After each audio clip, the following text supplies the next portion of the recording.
ከኔ ኡመት እኮ አብዛኛው ሰው የሚሞተው በአይን ነው። ልብ ብላችኋል?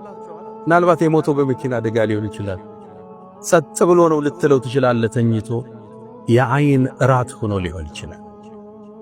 ራሱን አልጠበቀም። በቁርአኑ በሐዲስ ባዝካረ ሰባህ በልመሳው ሶላቱን በቋሚነት አይሰግድም።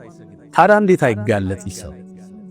ከኔ ኡማ አብዛኛው ሰው የሚጠፋው በአይን ነው ብለዋል ነብዩ አለይሂ ሰላቱ ወሰላም።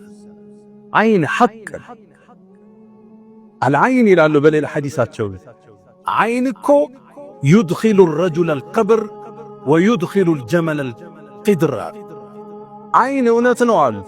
ሰውየውን ቀብር ሊያወርደው ይችላል ይሞትና፣ ግመሏም ደግሞ ሙታ ታርዳ መብሳያዋ እንትን ውስጥ ልትገባ ትችላለች።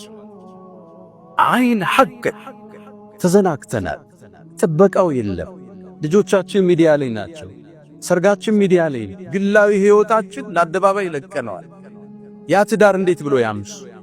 ያ ልጅ እንዴት ብሎ ይደግ? ያ የተጀመረ ስኬት እንዴት ለፍሬ ይብቃ? መንገድ ላይ ሲቀጭ፣ ፕሮጀክቶች ሲስተጓጎሉ፣ ልጆች መንገድ ላይ ሲሰናከሉ፣ ትዳር ድንገት ሲበተን ታያለ። በሽታው አይን ይባላል።